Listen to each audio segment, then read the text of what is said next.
Boa noite. Meu nome é Fábia, sou psicóloga. Atualmente eu estou no Núcleo de Diversidade e Gênero da Secretaria de Desenvolvimento Social e Trabalho da cidade de Juazeiro do Norte. E hoje nós vamos fazer uma live falando sobre sexualidade e identidade de gênero, a importância da psicologia para a redução de sofrimento de pessoas LGBTs. LGBTQI+. E para isso, a gente convida a psicóloga Raquel Melo. Ela é psicóloga formada pela UFRJ, especialista em sexualidade pela Faculdade Dom Alberto, formação em terapia cognitiva sexual e atendimento clínico pela abordagem cognitiva comportamental e terapia afirmativa. Boa noite, Raquel.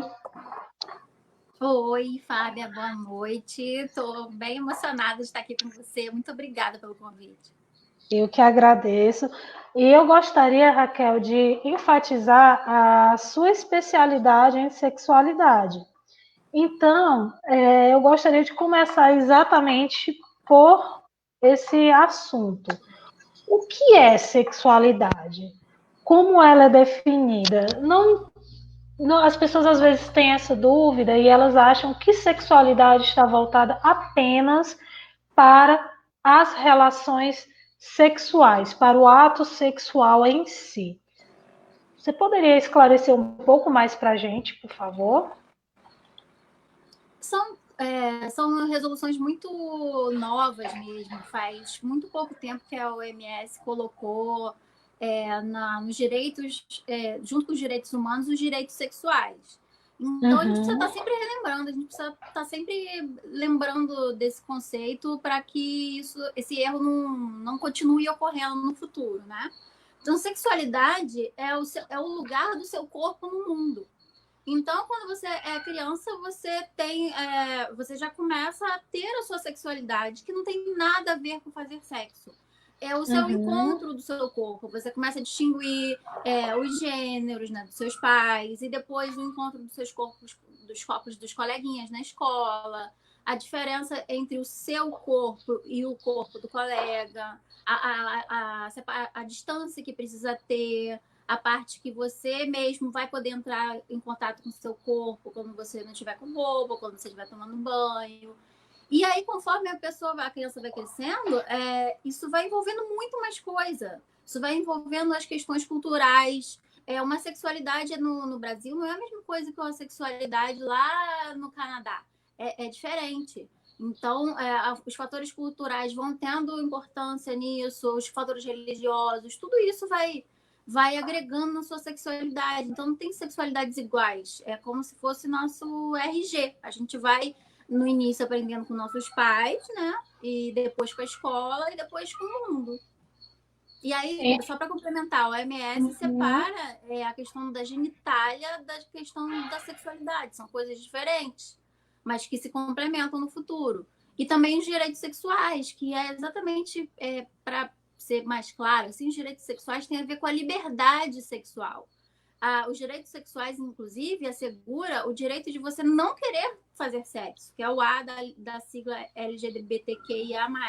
O A de sexuais. Então, a liberdade está em você conhecer, pesquisar o que você achar mais correto, o que você achar mais importante para você, e até se você não quiser fazer sexo.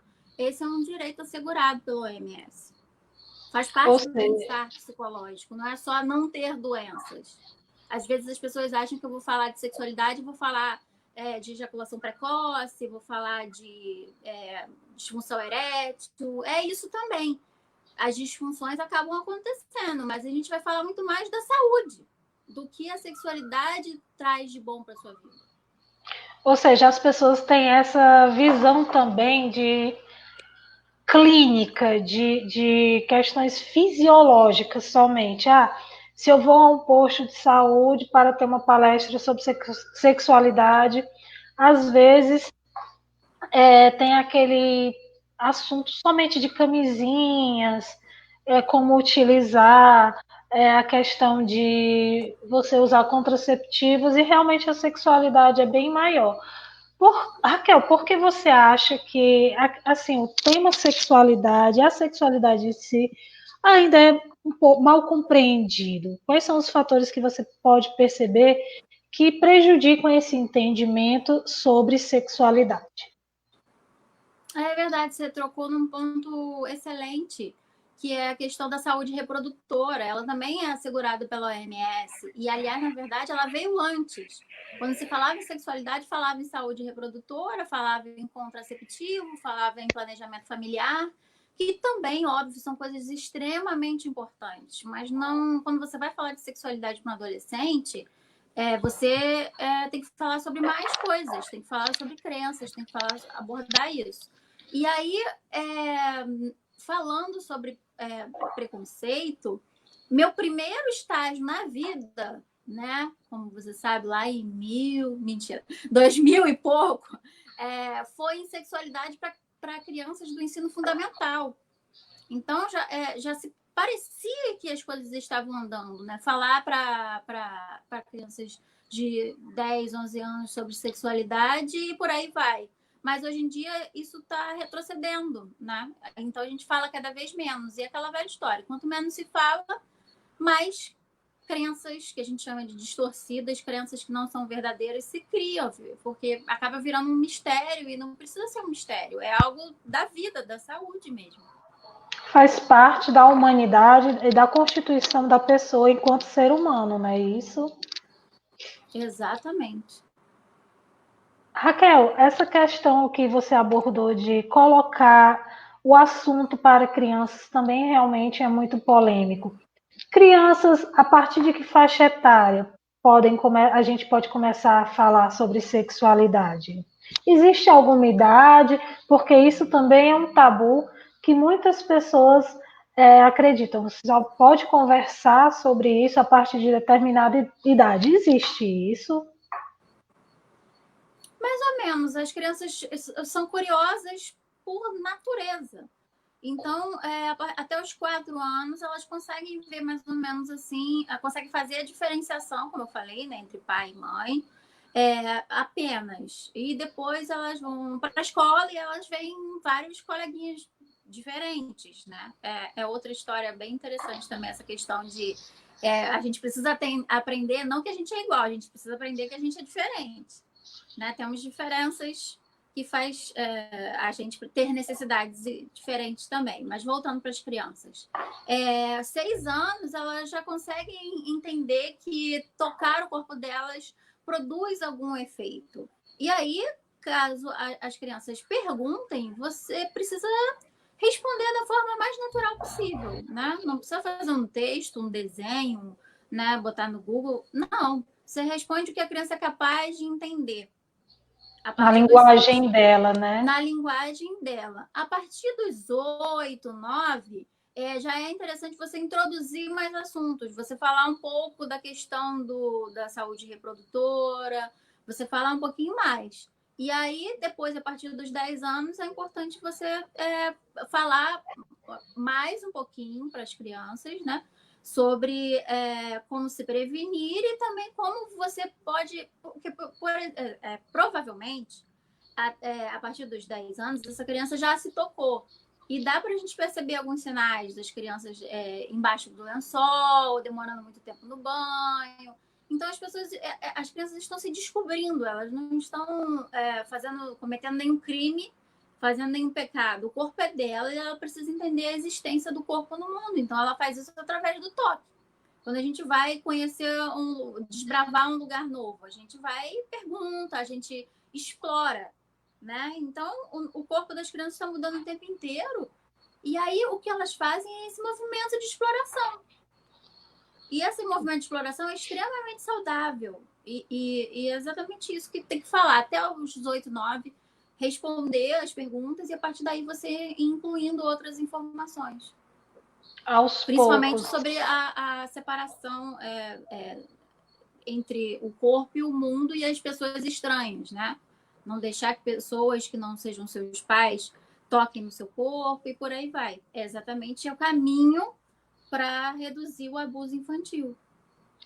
E também evitar que pedófilos se aproveitem dessa curiosidade que a criança naturalmente tem sobre o próprio corpo e seja explorado por adultos mal intencionados que são conhecidos como pedófilos. Então, esse conhecimento é importante justamente para que a criança tenha essa noção, até mesmo dos limites onde ela pode ir, não é isso?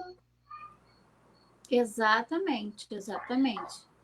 Raquel, você tinha comentado a questão da criança ir para a escola, conhecer outros coleguinhas, descobrir outros corpos. E nessas descobertas, as crianças também percebem que existem crianças que têm um comportamento, digamos, diferente, mas não no sentido ruim, mas diferente. Um menino que já expressa um comportamento um pouco mais afeminado, ou uma menina que demonstra mais interesse em brincar com brinquedos masculinos. Para os adultos, há uma visão diferente. Para as crianças, é natural. Mas a partir do momento em que elas crescem e que elas vão se descobrindo, fica sempre aquela questão. O que seria, então, essa identidade de gênero? Eu quis dizer na seguinte questão: conforme elas vão se descobrindo, não só em termos de corpo, elas também vão descobrindo o interesse em outras pessoas, tanto do mesmo sexo como do sexo oposto.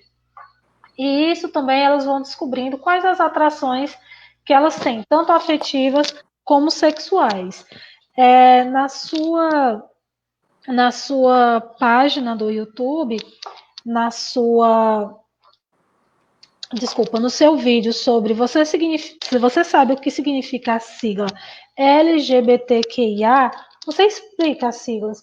Poderia falar um pouco mais sobre as siglas, a identidade de gênero? Por que tem essa confusão? As pessoas não conseguem entender. Isso é muito importante as pessoas entenderem, acabar com alguns mitos, né? O primeiro mito de que é escolha sexual, né? Às vezes as pessoas usam até isso com uma boa intenção, dizendo que você pode escolher qualquer coisa. Na verdade, a sua orientação sexual acontece ao ponto da puberdade, que é quando você vai sentir o desejo por outra pessoa, e aí essa pessoa esse tipo de pessoa vai ser sua orientação sexual. Mas voltando lá na identidade, ideologia de gênero é algo que não existe, é outro mito, é outra, sei lá, tipo Saci, Pererê, coisas assim que não existem, não existe nenhum lugar, não existe nenhuma pesquisa, não existe nada de ideologia de gênero. Isso não faz sentido. O que existe é a identidade de gênero, que é como a pessoa se vê, como ela se descreve. Por isso a importância da questão de você e o mundo. Você se descreve no mundo como... você pode ter nascido com sexo designado, que a gente chama de sexo designado homem, e aí você tem uma identidade de mulher, e aí você passa a ser uma pessoa trans. Você não tem mais o que a gente chama de cis, é quando você tem um sexo designado como mulher, cresce e continua vestindo como mulher e se comportando como mulher. E trans é quando você faz exatamente o oposto. E aí, a orientação sexual vem do desejo. Onde eu me oriento para desejar. E a minha orientação sexual, ela pode ser de vários e vários tipos. E não precisa ser algo que nessa data hoje eu decidi e pronto. Porque não é algo que você não decide. É algo que você orienta. Quem você vai desejar... Ninguém vai dizer para você e nem você vai poder ter essa escolha. Não, quero desejar aquele, não vou desejar agora uma lésbica. Não é assim. É onde o seu desejo se exprime a partir do momento que você vai começar a ter relações com outras pessoas. Raquel, existe também uma curiosidade, e depois eu gostaria que você retornasse às letrinhas LGBT, por favor, mas existe também uma questão que envolve muito a percepção da curiosidade. As pessoas percebem da seguinte maneira: bom, a minha orientação é essa, mas se eu me relacionar com uma pessoa do mesmo sexo, isso faz de mim uma pessoa homossexual? Existe, existe essa relação ou a sexualidade é mais ampla do que isso? É bem mais ampla. O mais no final do LGBT é exatamente para dizer que se você for. Eu esqueci exatamente o nome do site, depois eu posso ver para vocês. Acho que é Wiki Gênero, algo desse tipo. Se a gente for pesquisar, a gente não tem como memorizar a quantidade de gênero. É isso que eu falo para as pessoas. Quando elas tentam fazer esse binarismo, né? Quando a pessoa é binária, ela tem a característica de binária e aí ela se define como feminino e tem atração, por exemplo, pelo masculino. Esse é o binário. Agora, as pessoas não binárias para você ter uma ideia, deve ter hoje em dia mais de 50 tipos de gêneros. Então, essa LGBTQIA+, L de lésbica, gay, GB, bissexual, transex, travesti, que tem muito mais forte aqui na América do Sul do que na América do Norte, que é de queer e de intersex, que é bem interessante falar que antigamente a gente chamava os intersexos de hermafroditas, mas hoje em dia eles não gostam, preferem ser chamados de intersex. A de assexual, e o mais é porque tem mais uns 50 gêneros aí. Então, não dá para você decorar tudo e também querer rotular de acordo com algum comportamento que essa pessoa tem. É uma coisa que você falou que é muito interessante, Raquel, é a questão de rotulações. Por isso que eu comecei perguntando a questão de curiosidade, porque não é uma sigla, mas a gente lê bastante as pessoas comentando: eu sou curioso ou curiosa, tenho curiosidade. É exatamente esse mais das letrinhas LGBTQIA+, não é isso? Então, é uma coisa que também ainda tem dúvida. Muita gente já está um pouco mais familiarizado com pessoas lésbicas, homens gays, travestis e transexuais, embora ainda tenha um pouco de confusão sobre entender o que é uma pessoa trans. E eu gostaria que você falasse um pouquinho desse I. Não é uma letra muito conhecida nas siglas LGBTs, então eu queria que você explicasse um pouco mais, por favor. É bom falar isso, porque antigamente, quando nascia uma criança hermafrodita, fazia tipo uma escolha de vamos ver quais características tem mais masculinas e vamos operar o resto, e vice-versa. Então, as crianças eram operadas logo ao nascer para ficar, digamos assim, com um sexo só. E aí, hoje em dia, não fazem mais dependendo da lei de cada país, claro, mas não fazem mais essa cirurgia e deixam a criança crescer, e aí ela é um indivíduo intersex, que antigamente tem os dois sexos designados no nascimento, a questão que antigamente chamava de sexo biológico. Você tinha o sexo biológico dos dois quando você nascia, hermafrodita, e hoje em dia essa palavra hermafrodita não se usa mais, e aí chamam as pessoas de intersex. Você gostaria que eu falasse das pessoas trans também? Pode ser, porque ainda tem essa confusão, conforme a gente tinha falado antes da identidade de gênero, e você tinha mencionado rapidamente, só para que fique mais claro exatamente a diferenciação da sexualidade e da orientação e da identidade, porque, como eu mencionei, as pessoas ainda sentem muito essa confusão. Então, o que seria uma pessoa trans? Falando em identidade, por exemplo, uma pessoa não tem a ver com sexo em si, porque, por exemplo, uma pessoa pode se identificar enquanto lésbica e ela pode ser assexual. Então, ela vai casar com alguém que, provavelmente, uma mulher, e não vai ter sexo, que ela vai casar com outra mulher lésbica também é sexual, que não vai querer fazer sexo. Então, não tem a ver com o seu comportamento, tem a ver com como você se identifica no mundo, tem a ver com como você se também junto com a percebe. identidade. Exatamente, junto com a identidade tem o seu papel de gênero, que é como você vai agir depois, né? É como você se apresenta.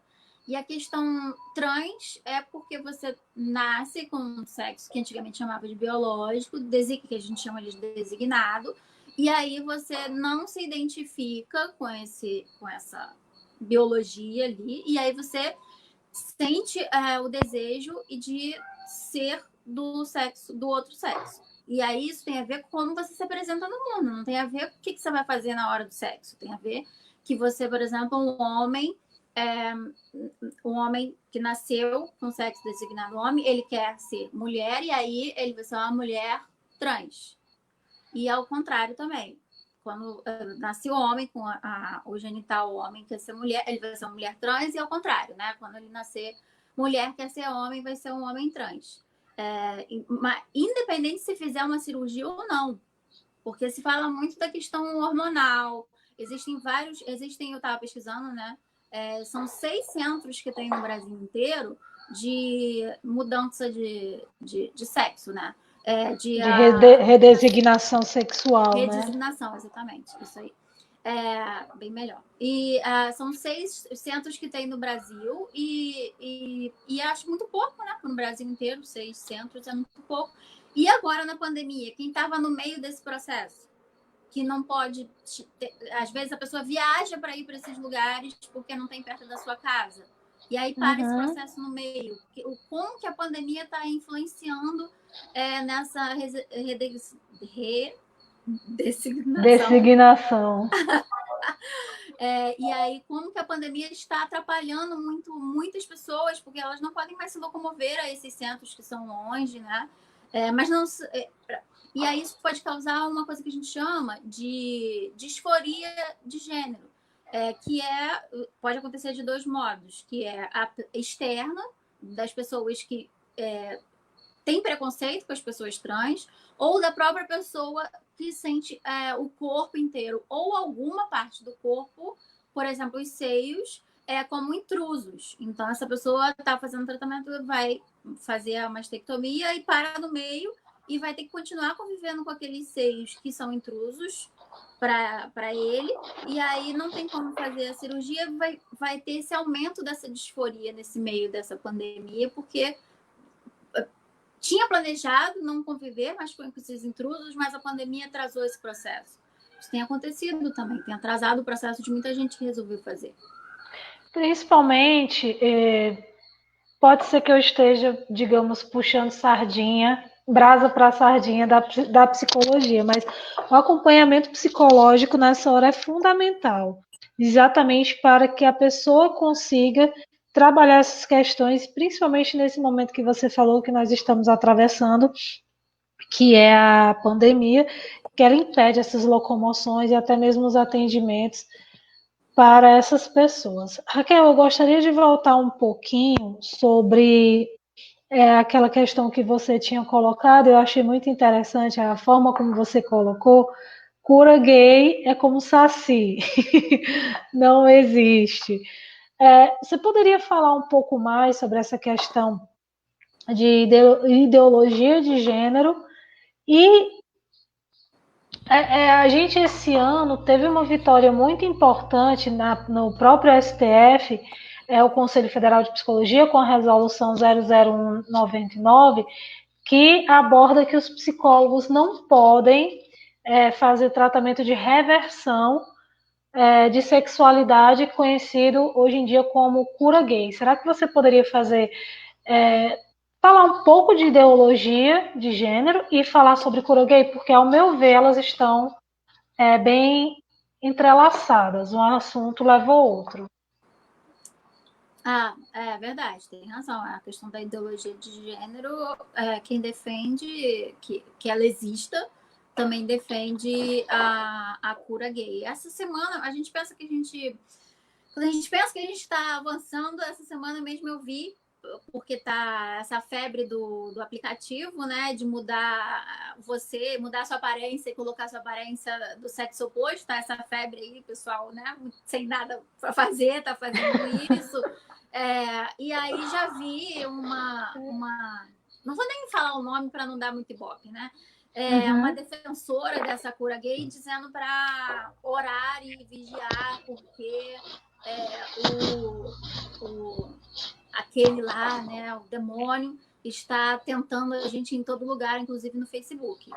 É de uma ignorância sem fim tudo isso, né? É uma brincadeira, não tem nada a ver, e também o que ela diz para orar é exatamente para que a pessoa não se empolgue, vai se empolgar com o aplicativo e vai resolver ser trans, né? De uma hora para outra. Quando você a gente chama corriqueiramente, não é preconceituoso chamar de sair do armário, né? A questão de sair do armário é algo extremamente doloroso, porque você vai estar em não conformidade com aquilo que a sociedade espera de você. E mal ou bem, por mais que você seja mais livre possível, você vai ter essa cobrança na sua família, você vai ser apontado por alguém na sua família. Você pode muito bem ser acolhido por seu pai, sua mãe, mas, sei lá, vai ter um tio, um primo que vai falar uma piadinha, que sabe que você não quer mais ser chamado daquele nome, por exemplo, nasceu João, quer se chamar Maria, e aí vai chegar no Natal e vai fazer a gracinha de chamar pelo nome de João. Isso é extremamente violento, chamar quem já trocou pelo nome designado antes. Então, as pessoas precisam entender para que esse preconceito não aumente. Então vamos lá, a frase até clichê, cura gay não existe de jeito nenhum, pelo contrário, aliás, existiu até 1970, enquanto estava lá na classificação internacional de doenças como uma doença.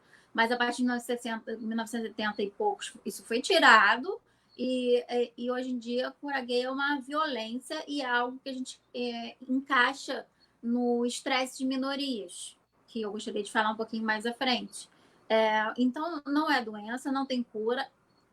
Agora, o que a gente sempre fala é o preconceito tem cura, né? Se você se informar, se você tiver empatia pelas pessoas, você pode estudar, não precisa fazer uma faculdade de gênero, não precisa fazer doutorado em trans, mas você pode se informar hoje em dia, né? Tem milhares de informações, só você procurar na fonte certa, que você pode se informar de como você pode curar o seu preconceito. Porque eu também estava estudando essa semana e descobri uma coisa assim apavorante. Medem o número de tentativas de suicídio dentro das populações. A população trans tem um nível antes da pandemia, tá? Antes da pandemia, teve uma pesquisa que a população trans tem entre 40% e 45% de tentativa de suicídio. Isso não tem mais nenhuma outra população, nem nos gays, nem em nenhuma outra população que você separe assim para você né, que a gente vai pesquisar, tem um número de tentativa de suicídio tão alto, entre 40% e 45%, gente. É muito alto.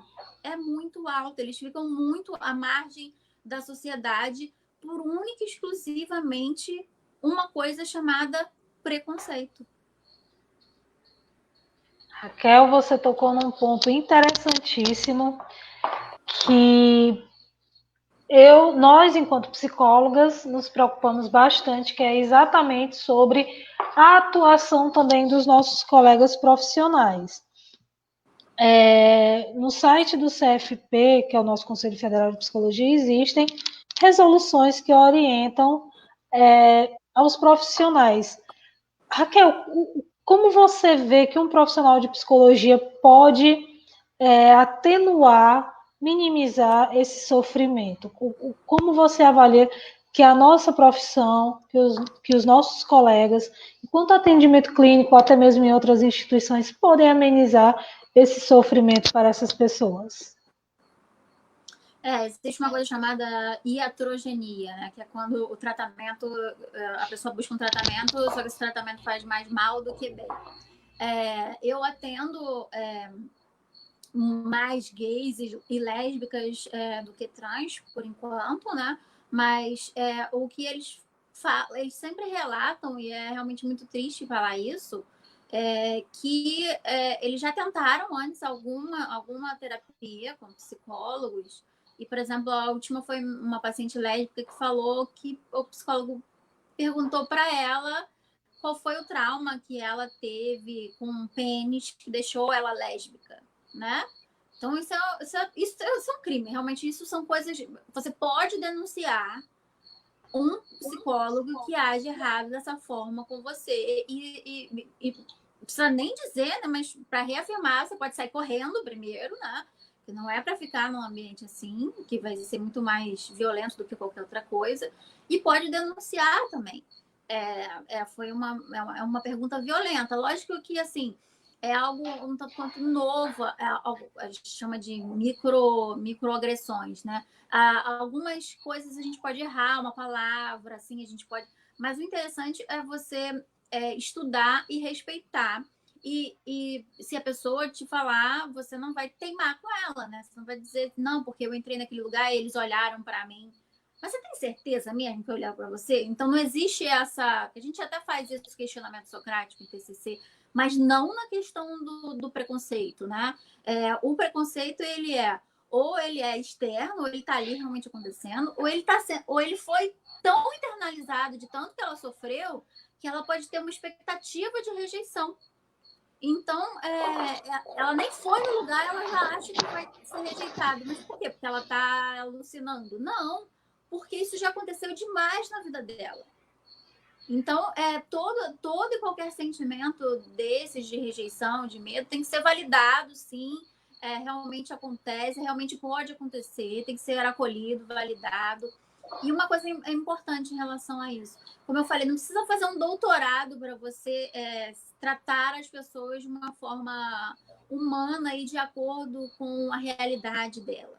Você pode estudar no Brasil, tem um livro bem pequenininho chamado Psicologia Afirmativa, que é um autor brasileiro mesmo, que fala sobre a psicologia afirmativa, de que como você atende toda essa população LGBTQIA+.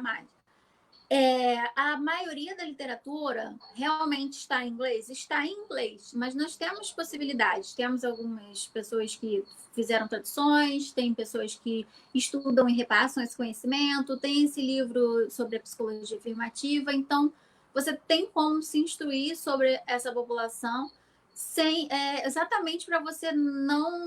Mesmo que você não vá atender só, bote ali na porta, psicólogo público gay. Não precisa, mas vai aparecer no consultório, onde você, no seu espaço de atendimento, alguém dessa população, e você tem que estar preparado. Uma coisa Raquel, importante... Desculpa, pode continuar. Não, só para complementar, eu me lembro sempre da psicologia do esporte, que eu comecei a trabalhar antes, e aí tinha uma piadinha de que o diploma maior que você pode ganhar depois que você estuda, né, a psicologia do esporte, é você saber como é o cheiro do vestiário.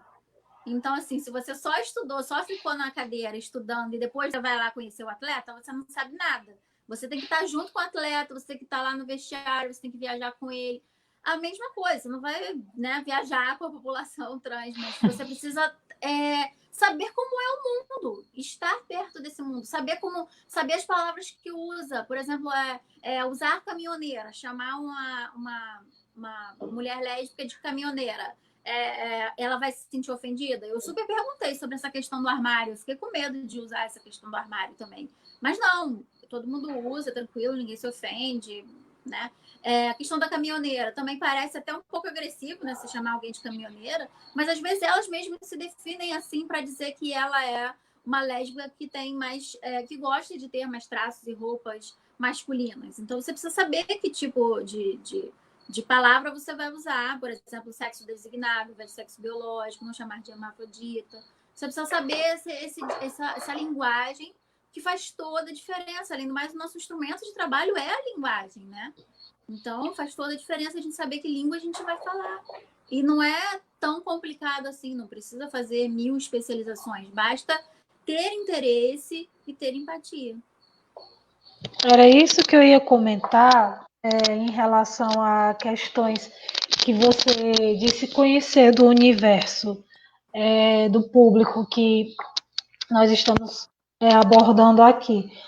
Raquel, mas nos seus atendimentos, que você disse que já atendeu esse público, quais são as maiores causas de sofrimento? O que leva? Tudo bem que eles, na sua narrativa, você disse que eles já sofreram alguma rejeição, mas qual é o maior sofrimento, qual é a maior causa de sofrimento que leva essas pessoas a procurarem atendimento? Qual você diria, ou não existe um ponto específico, um assunto? Existe eu vou falar um pouquinho de estresse de minorias, né? Que também tem a ver com a questão de raça, classe, né? O conceito não de tem como separar. Não tem como separar, né? Saindo de um, você agrega dentro de outra seção, você agrega mais preconceitos. Não tem a ver, minorias não tem a ver com número, né? Por exemplo, as mulheres, tem lugares que elas são, acho que até no Brasil mesmo, elas são o maior número que os homens, mas a questão das minorias eles sofrem mais por serem quem é. Então, um homem branco, cis, hétero, vai sofrer muito, vai sofrer estresses da vida, né? Pandemia, o corona tá aí para todo mundo, mas ele vai sofrer menos estresse do que um gay negro, que vai sofrer muito mais estresse apenas por ser gay e apenas por ser negro. Vai piorar a situação dela. Então, esse é o estresse de minoria. E quais são esses estressores? São esses estressores que eu falei, da expectativa da rejeição, do preconceito que está ali de verdade, botando o pé na sua própria rua, do lado de fora, né? Muitos trans são mortos a pedradas, né? Tem o exemplo da Dandara em Fortaleza, que é um exemplo, né, muito, muito forte disso, a trans Dandara. Então, literalmente a pedradas eles levam. E quando eles não levam a pedradas, eles levam verbalmente. Então, essa é uma questão muito forte, o estresse de minorias, é você ter fatores que não era para você ter só por você ser quem você é. E a questão da saída do armário, realmente, né? Muitas pessoas adultas se queixam de ter saído do armário muito tarde e ter perdido a adolescência, por exemplo. Eu não posso mais voltar atrás, eu perdi minha adolescência inteira fingindo ser quem eu não era, para poder agradar, e agora eu tô vendo que eu perdi, eu posso ser quem eu sou agora. Então, assim, quanto mais velho você sai do armário, mais você sente essa nostalgia do que você não viveu, né? Isso é algo bastante recorrente também.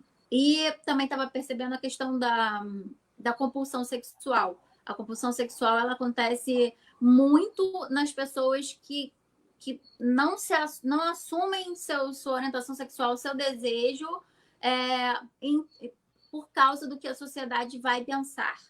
Então, acontece assim, por exemplo, um homem que se obriga a estar com uma menina, mas faz sexo com homens escondido, e aí faz de uma forma compulsiva, exatamente por quê?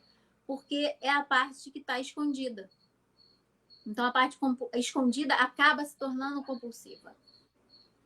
Isso acaba acontecendo. Existe uma quantidade muito grande de compulsão sexual nas pessoas que escondem sua orientação sexual. Você percebe isso nos seus atendimentos, que as pessoas relatam essas compulsões justamente por esconderem. Então, Raquel, pelo seu discurso, a gente percebe que o sofrimento não é por serem quem eles são. O sofrimento vem externo das atitudes das pessoas, das palavras das pessoas e da violência.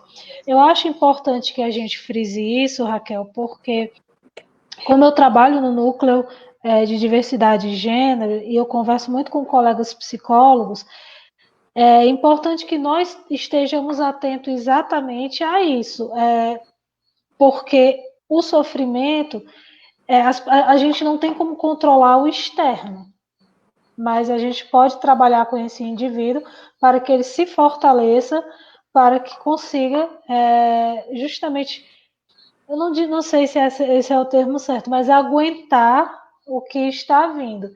Então, eu gostaria realmente de que essa parte fosse fundamental para as pessoas que estão assistindo ou vão assistir a gente. E gostaria que você reafirmasse. Então, quer dizer que o sofrimento não é por ser quem é, e sim externo. Muito bom, exatamente. E aí eu esqueci de falar uma parte importantíssima, que é a família, né? Dependendo da aceitação ou não aceitação da família, o nível de estresse é extremamente proporcional à quantidade de aceitação da família. Então é muito doloroso ter uma família que não te aceita. E outra coisa importante, as pessoas são expulsas de casa. Imagina você se abrir ou ser descoberto no meio de uma pandemia e ser expulso de casa. Ainda não tem pesquisa, mas provavelmente isso está acontecendo, porque o nível, eles expulsam de casa a qualquer hora, né, quando descobrem a orientação sexual. Então, é terrível você ser expulso de casa por quem você mais ama, né, que é seu pai, sua mãe, sua família. É extremamente doloroso isso. E aí vem a questão que você falou da dor.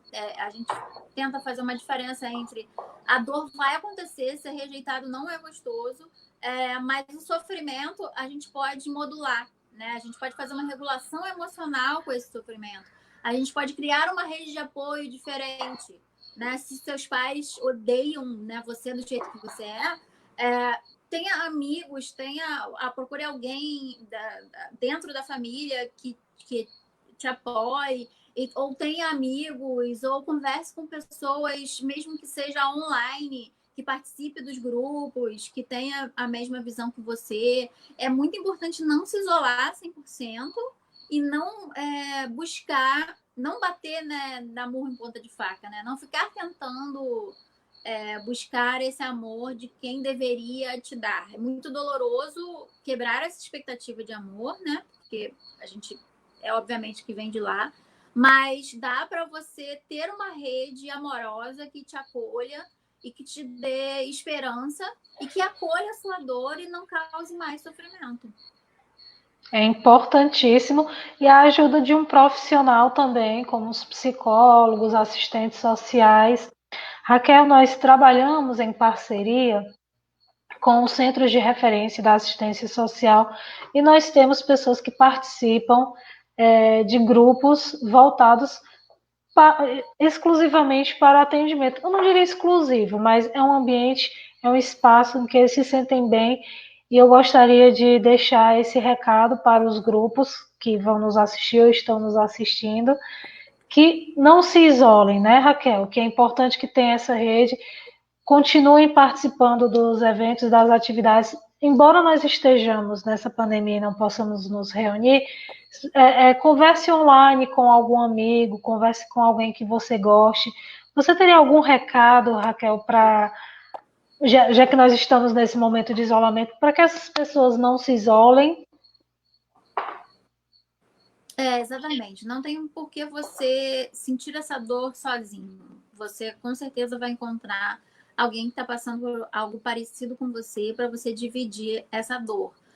Outra coisa importante é a questão dessa questão de você ser diferente, você ser igual.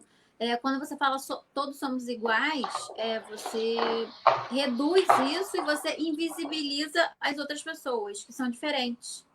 Então, você ser invisibilizado também causa dor. Também deixa você desassistido, né?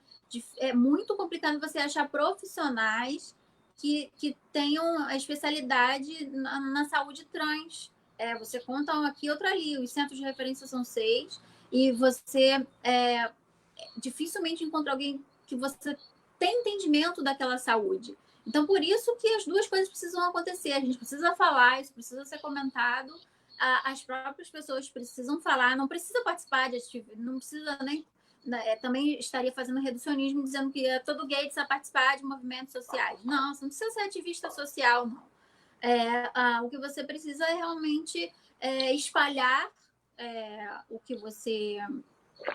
essa sua dor com pessoas muito confiáveis e exatamente produzir algo que tire todos da invisibilidade. Porque quanto mais invisível, menos cuidado. Como é que se vai ter cuidado quando não se sabe quem é essa pessoa, né? Raquel, a gente está se encaminhando para o final. Eu gostaria que você falasse um pouco mais da psicologia, desculpa, da terapia afirmativa.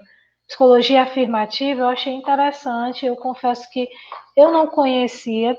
Eu vi que no seu perfil do Instagram você cita o Comporte-se, que é um site voltado justamente para explicar a psicologia afirmativa. Eu estou deixando aqui para saber mais. Qualquer coisa, ao final, eu deixo também o link. Mas eu gostaria que você explicasse o que é e como ela pode ajudar. E outras, se todo psicólogo para atender esse público precisa ter essa formação ou é apenas para auxiliar? Como eu falei antes, é muito importante você buscar informações. E a psicologia afirmativa, ela reúne essas informações. Ela não age sozinha, ela é agregada, por exemplo, com a pessoa que escreveu esse livro em português. Ele trabalha com terapia junguiana, a TCC também, terapia cognitivo-comportamental, também agrega a terapia afirmativa.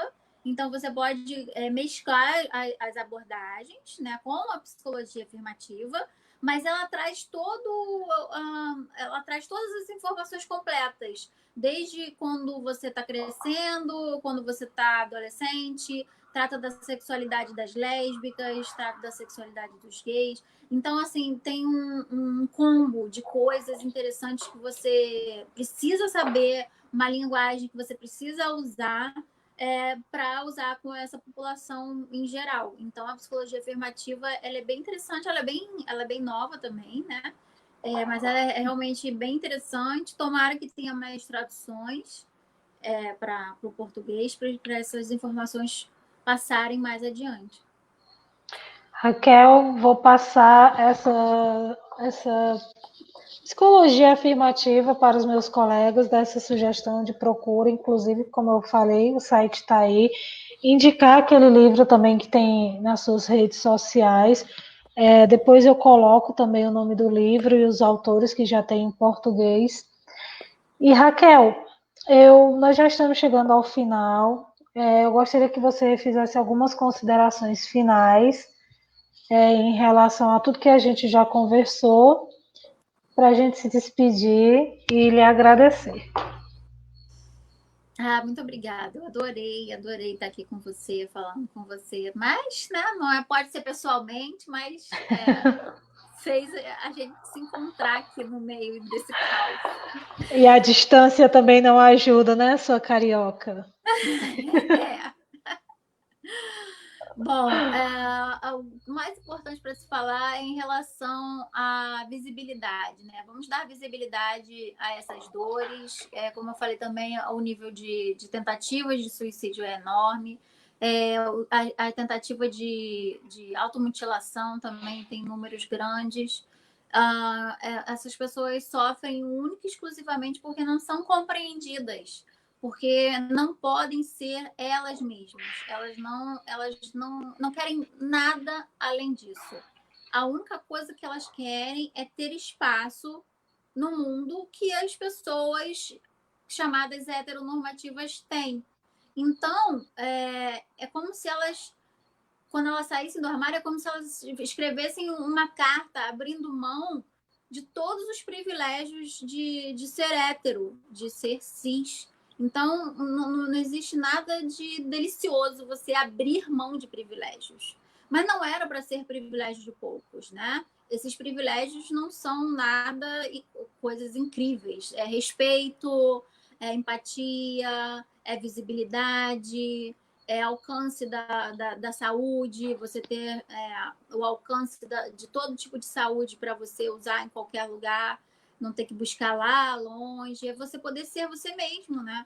Então, abrir mão desses privilégios não é nada divertido.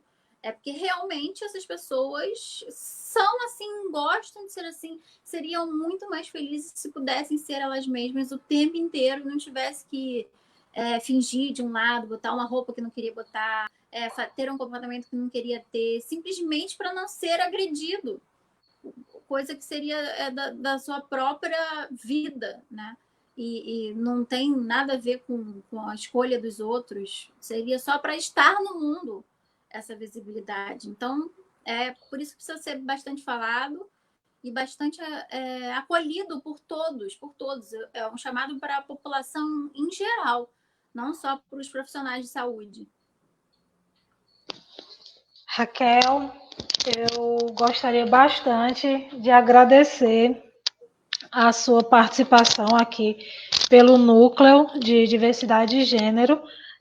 Nós somos da Política de Assistência Social, nossa secretaria é da Assistência Social, Secretaria de Desenvolvimento Social e Trabalho, então nós do Núcleo agradecemos bastante a sua participação.